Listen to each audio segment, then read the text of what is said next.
Salut à tous, c'est Clément Maraîcher du Nord, c'est parti pour la semaine 4. On est lundi et aujourd'hui l'objectif c'est d'aller faire d'arracher un maximum de carottes à l'extérieur. Donc j'attends qu'on ait fini de préparer les commandes de légumes. Et en attendant, je vais sortir la planteuse à pommes de terre qui est tout au fond. Bah forcément on l'utilise qu'une fois par an, enfin ou deux fois. Donc c'est le matériel qui est au fond. Et ça fait partie des problèmes du maraîchage aussi, c'est que surtout ici, on est sur une petite structure, un petit corps de ferme. Et on est un peu serré parce que maraîchage diversifié égale beaucoup de matériel, beaucoup de petites machines. Et donc du coup, si on veut que le matériel dorme à l'intérieur, et ça donne des trucs comme ça. Mais bon, ça en vaut la peine puisqu'on voit une presse qui a plus de 50 ans, une planteuse à pommes de terre qui a plus de 50 ans et qui tourne encore parce que ça reste à l'intérieur.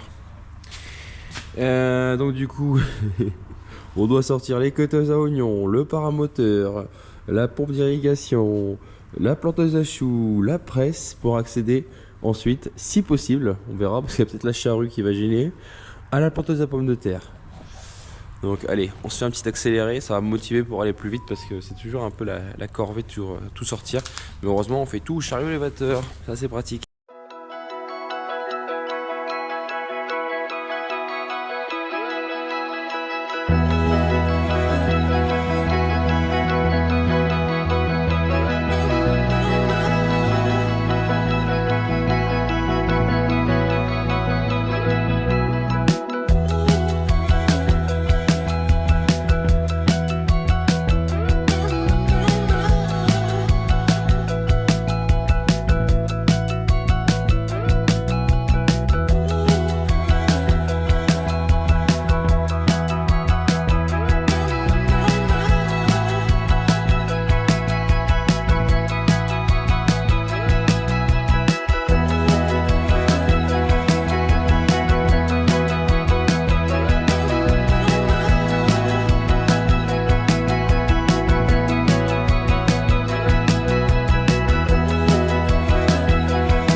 Allez, ensuite je viens d'atteler la souleveuse sur le Valtra en fine roue pour chevaucher les buts de carottes.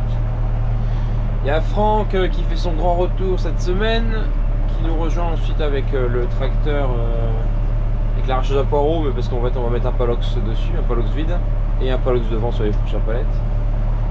Et après un peu plus tard il y aura Samuel avec des caisses. Allez, on démarre la souleveuse.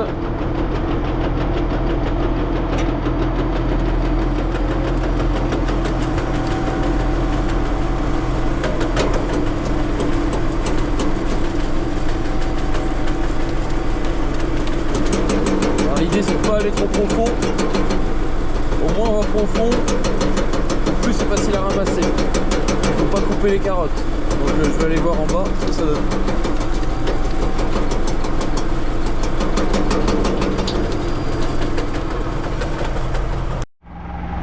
Donc là on voit c'est pas mal parce que la terre s'éclate bien. Par contre, je coupe un tout petit peu, donc faut pas baisser. Les plus grandes elles sont voilà, donc je vais baisser un petit peu. Alors qu'est-ce que ça dit maintenant? C'est bon ça, le mieux plus long, voilà, impeccable. C'est parfait, la terre est assez friable donc ça va bien. Allez, là c'est reparti, on a fait un palox avant de manger. Là on va essayer de faire les 3 palox plus un chargement de caisse. On n'arrête pas puisqu'on a encore justement des carottes à préparer pour finir la journée. Allez, là je repars dans l'autre sens parce que bon, je fais tout le haut de la parcelle parce qu'après arrivé au fond, il y a une mauvaise basse là et il y a quelques carottes qui ont commencé à déguster. On a un peu de déchets donc de toute façon ça sert à rien. Normalement j'aurais trop de carottes. Je vais pas tout arracher donc autant me concentrer sur les plus belles parties de la parcelle.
On est mardi et on retourne aux carottes. On vient de trier des pommes de terre, mais ça, comme je l'avais dit, je vous le montrerai très prochainement. Et là, en fait, je vais juste aller arracher et je reviens parce qu'en fait, je vais dételer la souleveuse pour aller chercher le plateau de la Kuma afin d'aller récupérer le lot de Palox en question. C'est assez loin d'ailleurs, j'ai regardé, il y a 45 km. Et bon, je vais déjà aller chercher le plateau et on verra si c'est moi ou si c'est mon père qui va aller récupérer les Palox. A noter que le temps est dégueulasse. Ça sera d'ailleurs un peu désagréable pour arracher les carottes. Ça caille. Il fait 0 degré et puis et la brume là, c'est très humide et du coup on a du mal à se réchauffer. Mais bon, comme j'ai toujours dit, je préfère avoir trop froid que trop chaud.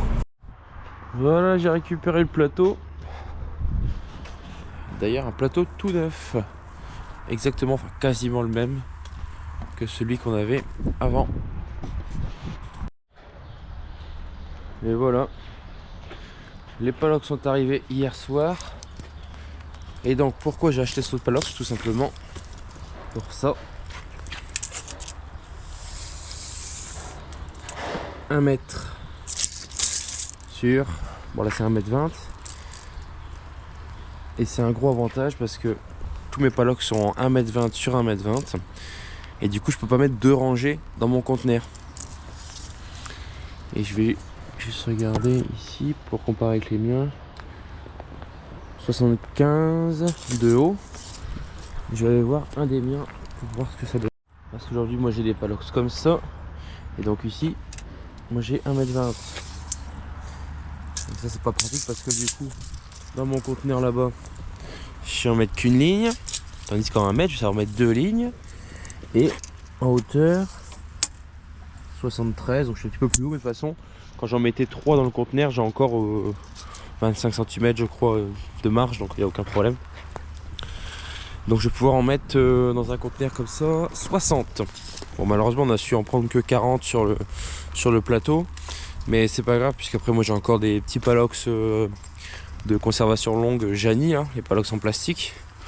Donc bon, je serai pas à 60, mais dans l'idée on va déjà beaucoup plus optimiser. Donc si jamais je retrouve un peu de palox à 1 mètre, 1 mètre 20, bah, je sauterai sur l'occasion. Et ça par contre ça m'avait pas manqué. Il recommence à dracher et au vu des prévisions météo ça va être comme ça pendant maintenant au moins une semaine. Alternance pluie, soleil, mais surtout beaucoup pluie.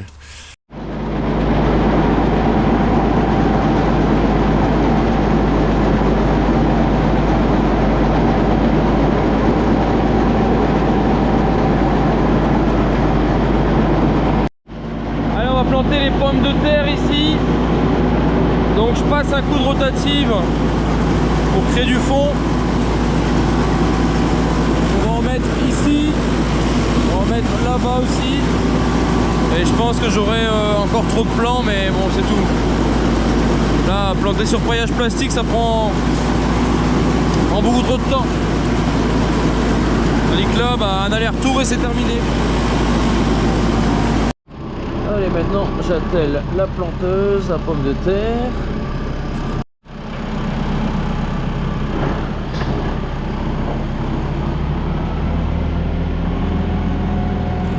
Voilà, les plants sont chargés. On voit déjà le niveau de germination. Stocké avec les courges et les bulbes. Ça a déjà bien bougé. Donc c'est très bien.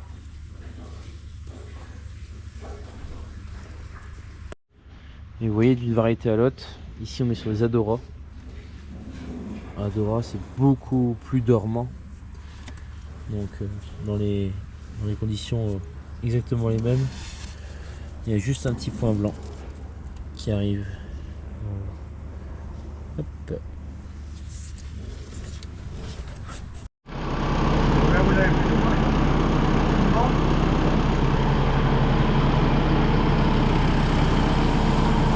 Allez, c'est parti. Gros chantier, un aller-retour.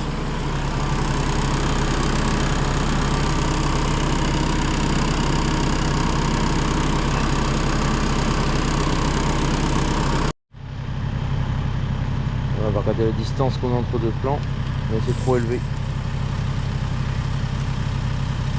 Donc, ouais, 27.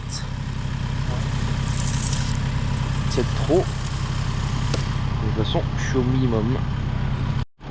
Bon, là on a changé de technique étant donné que le pignon qu'on utilise, on a le plus petit pignon, donc en fait on a la plus grande vitesse.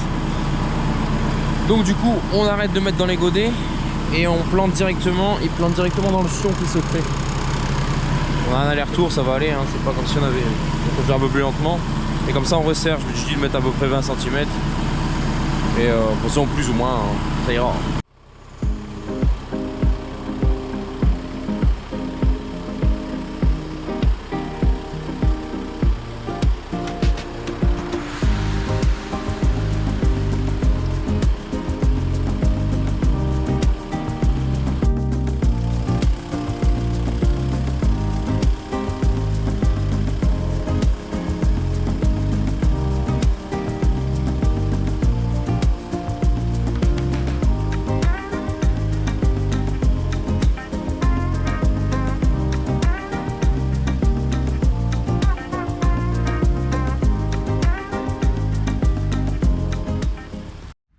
Bon, on va regarder ici du coup la distance finale qu'on a fait.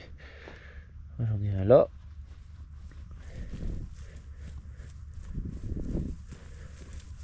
Hop. Là. Ah bah là j'ai un peu moins de 20 cm. Mais ça me dérange pas, franchement. En chair ferme, j'ai aucun souci avec ça dans la mesure où ça va faire du nombre. Si j'ai pas de calibre, c'est pas grave. C'est même tant mieux. Voilà. Hop, là j'ai un peu plus, j'ai 25. C'est bien, c'est bien. Allez, maintenant, l'objectif suivant, c'est d'aller semer les carottes.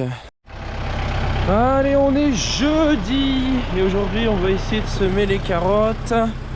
Donc ici, une première serre où j'avais fait 3 bandes pour démarrer à l'automne, comme je fais toujours. Et ensuite, je complète ici pour les carottes. Parce que maintenant, on est courant janvier, en fin janvier, plus une deuxième serre complète. J'aime bien toujours faire un petit peu à l'automne parce que ça permet d'avoir les carottes un petit peu plus tôt, mais vraiment c'est léger, hein. C'est lors d'une semaine d'avance au final pour un peu de gêne. Je me pose la question si je vais pas des fois arrêter ça, parce que franchement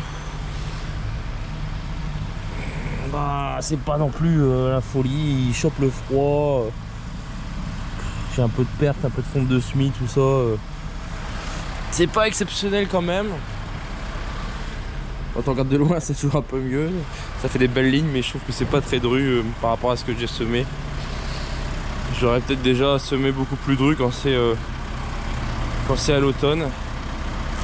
Bref, je vais essayer de mettre 3 bandes ici.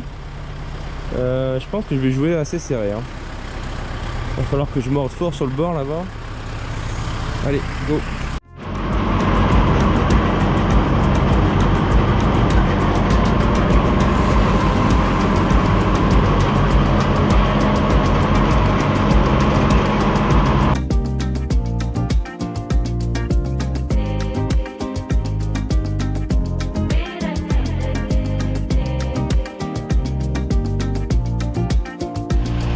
Deuxième serre ici, on va faire cette fois-ci entièrement.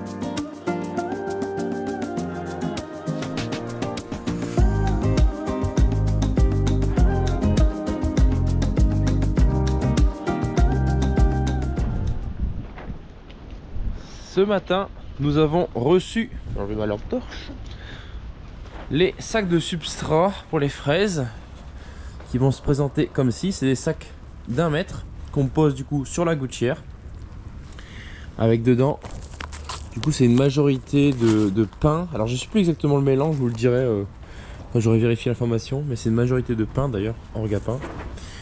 Et moi j'ai choisi du coup de mettre 10 plants au mètre en ligne, pas en quinconce.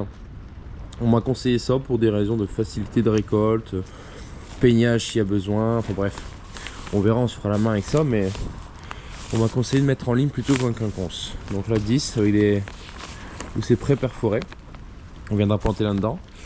Et ils ont également pré-perforé les emplacements des goutteurs, puisqu'on va mettre ici un goutte à goutte qui va traverser, enfin qui va passer tout le long, avec une araignée qui va faire sortir 2 goutteurs qu'on va planter dans le sac. Et ensuite en dessous, on a des petits trous pour drainer, pour que tout ce que n'a pas consommé la fraise en termes d'eau, et bah coule dans la gouttière et aille du coup au fond à la sortie. Donc là-bas on va faire un réceptacle pour tous ces eaux, et à partir de ça du coup on déterminera l'évolution, enfin les réglages en termes de fertilisation et d'irrigation, puisque s'il y a trop d'eau, ça veut dire que en fait ça draine trop, donc du coup la fraise n'en a pas besoin autant, donc on en met moins. Et ensuite on mesurera également la conductivité de ce qui sortira à la fin pour définir si la fraise a mangé ce qu'on a donné ou pas. Si en reste beaucoup, ça veut dire que voilà, il faut en mettre moins. Si en reste plus rien, ça veut dire que peut-être que la fraise n'en a pas eu assez. Donc ce sera important de suivre ça tous les jours. Et ça je vous montrerai aussi comment on fait le suivi, justement pour adapter à chaque fois la stratégie aux besoins de la fraise. Mais avant de poser les sacs, il me manquait encore quelque chose. C'est que je devais encore boucher des trous, comme ici. Donc c'est les gouttières qu'on a achetées d'occasion, hein. Et je sais pas pourquoi, des fois je suis en plein milieu des gouttières, il y a des petits trous. Alors peut-être qu'ils s'en sont servis à le précédent propriétaire pour accrocher les tuyaux d'irrigation, je sais pas du tout. Mais toujours est-il que moi pour l'instant je les rebouche du coup au silicone. Et vous dire que je me suis équipé, enfin on m'a offert un nouvel appareil pour pour du coup pousser le silicone. Alors honnêtement c'est un petit peu gadget parce que c'est pas ce qu'il y a de plus dur à faire, surtout quand on n'en a pas des tonnes à faire. J'imagine que celui qui fait ça toute la journée ça peut être pas mal. Mais voilà, bon, on me l'a offert donc puis c'est ma mère qui me l'a offert. Elle s'est dit que j'allais faire ça pendant, pendant 2 semaines de long donc mais bon c'est pas grave, on l'aura toujours, hein, c'est toujours intéressant. Et donc du coup c'est sur batterie, en fait c'est le même système qu'un pistolet manuel. Le pistolet manuel en fait c'est un ressort en fait qu'on pousse. Là bah on enclenche et du coup il y a un petit moteur qui fait avancer la vis ici et du coup qui pousse dans le tube. Rien de plus simple. Allez c'est parti.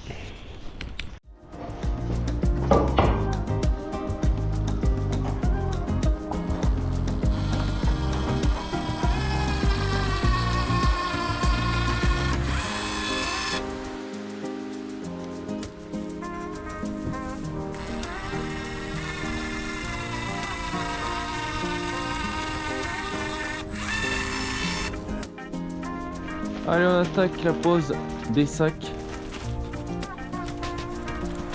Des sacs d'1 mètre. On a 3 palettes là-bas.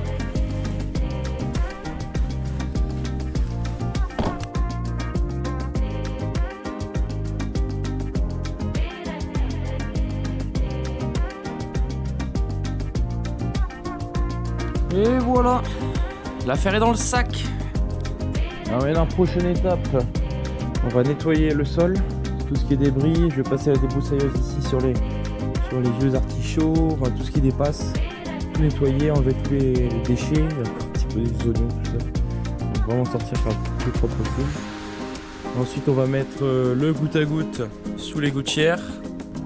On va le mettre avec des Colson finalement, donc système D, mais de toute façon je pense que c'est plus simple qu'on ait à faire. Parce que j'ai pas de support en fait pour sur les gouttières pour accrocher les gouttes à gouttes. Donc je ne sais pas si c'est bien, mais bon on va faire comme ça. Et puis après on pourra mettre la bâche quand tout ça sera fait. La toile tissée blanche. Mais alors je voulais la mettre à la fin pour éviter de la salir dès la première année. Allez, on est samedi, 6e et dernier jour de la semaine. Ouais, on est bien loin de la semaine de 4 jours. Déjà qu'on n'arrive pas à faire la semaine de 5 jours. Bon, je m'en plains pas, on a choisi, mais c'est un fait. Semis de carottes aujourd'hui. C'est parti. Yes!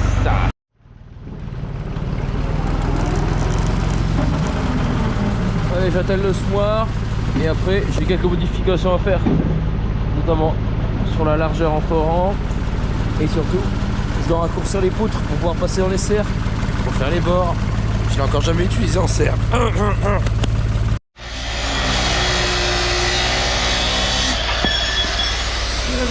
là du coup on va couper toute cette partie là parce que à la base j'ai acheté ça, c'est un semoir de 3 mètres avec 4 rangs. Et même peut-être 8. Et du coup il a été modifié, ils ont tout rapproché pour l'avoir en 2 rangs sur 1m50. Et il m'avait laissé la poutre au cas où j'avais du changement ou quoi que ce soit. Mais en tous les cas voilà, moi je resterai toujours en 1m50 et puis si je veux passer en serre j'ai pas le choix. Avec les poteaux déjà ça va être juste. J'ai la roue ici dans la roue du tracteur. Et après je peux couper que... Ah là quoi, j'ai 20 cm. Hein. Donc je vais frôler le poteau.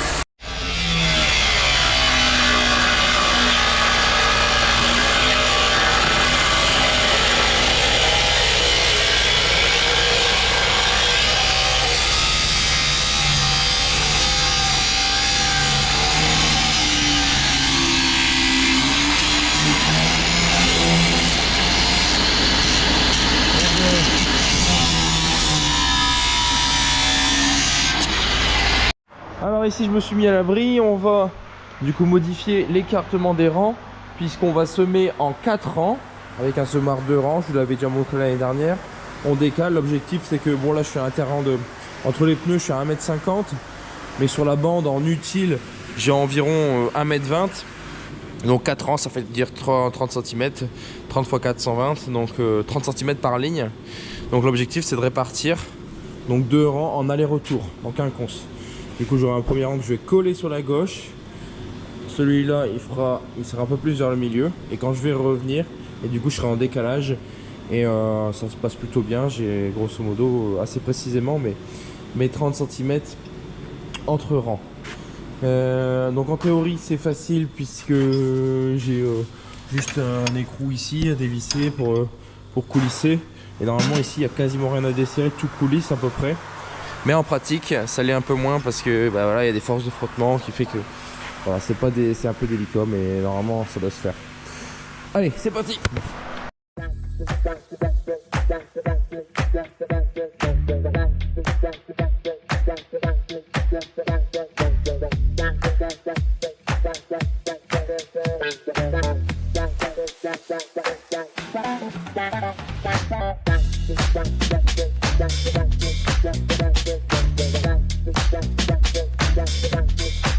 Voilà, c'est fini et ça a été plus vite que prévu. Pourquoi?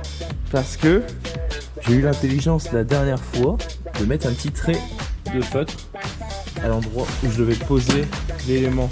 J'avais oublié, donc ça c'était la bonne surprise. Voilà, bon j'ai plus qu'à mettre mes graines, faire un test de densité, mettre les bons pignons et puis c'est parti. J'ai pris mes disques 248 trous que j'ai fait faire l'année dernière parce que ça se trouve plus nulle part, c'est forcément sur mesure. 248 et comme c'est des carrettes à 0,8 mm. C'est un disque très polyvalent, j'ai pas beaucoup de disques, moi j'ai 248 là, j'ai un 100 trous un peu plus gros pour faire quasiment tout le reste. Et après j'ai des très gros disques mais bon, c'est pas intéressant. Voilà les graines, donc comme d'habitude pour les plus précoces, Napoli pour faire de la botte. Donc là j'ai des sachets de 25 000, j'ai compté à peu près, si j'en mets 40 mètres sur 4 rangs, j'en ai besoin à peu près 80 000 pour les 9 bandes que j'ai à faire. Donc je vais déjà faire mes tests avec 2 x 25, pas 50, on ajustera après. Alors ensuite je prends mon tableau, ici disque 248, si je veux mettre 40 graines, ça fait 2,5 cm entre graines, il faut que je mette en 4C. Et sur la boîte ici, C4, premier avec deuxième. Et là je suis déjà au premier avec deuxième, donc j'étais déjà bien réglé, c'est impeccable, de pas toucher.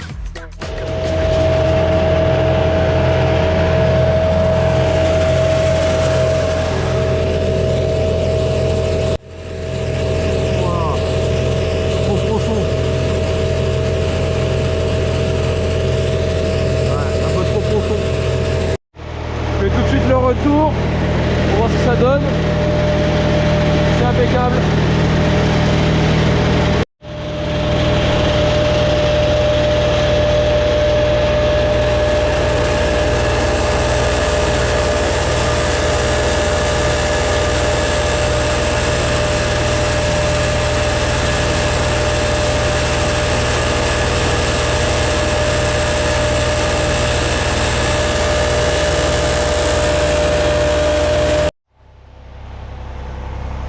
On va aller voir ce que ça donne quand même pour le retour ici.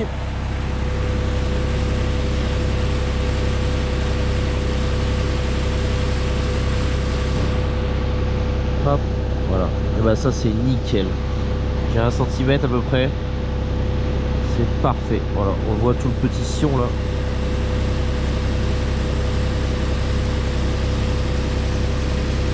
Parfait.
Et c'est la fin de cette vidéo, merci beaucoup de l'avoir regardé jusqu'au bout. On va conclure là-dessus. Le programme de la semaine a été plutôt bien respecté. Je pense qu'on a fait tout ce que j'avais dit, tout ce que j'avais prévu du coup dans la conclusion de la vidéo précédente. Pour la semaine prochaine, pour l'instant, je sais pas encore trop ce qu'on va faire, mais je sais en tout cas qu'on recevra les framboises. Donc ça, on va planter 2 lignes de framboises, ça c'est sûr. On va continuer le travail dans les fraises, mettre en place les tuyaux d'irrigation. Qu'est-ce qu'on va faire d'autre aussi? Normalement, enfin c'est quasiment sûr, la machine pour le triage de pommes de terre, elle doit arriver aussi cette semaine, donc on va mettre ça en route ensemble. Dans les plantations, normalement tout est à jour. Je vous ai pas montré, mais j'ai remis un peu plus de salade. J'ai pris un peu de Réapro en plan de salade. Du coup, ça c'est fait, mais j'ai pas d'autres plans qui arrivent cette semaine. Donc après conditionnement de légumes, mais ça comme d'habitude. Je sais pas, j'ai pas encore regardé, là, je réfléchis en même temps que je parle. Donc il y a certainement des choses que j'ai oubliées. Donc voilà, merci beaucoup d'avoir regardé la vidéo. Je vous invite comme d'habitude à l'aimer, à la partager et surtout à la commenter. Et si ce n'est pas encore le cas, abonnez-vous. Allez, à la semaine prochaine pour la semaine 5 à Nostocké.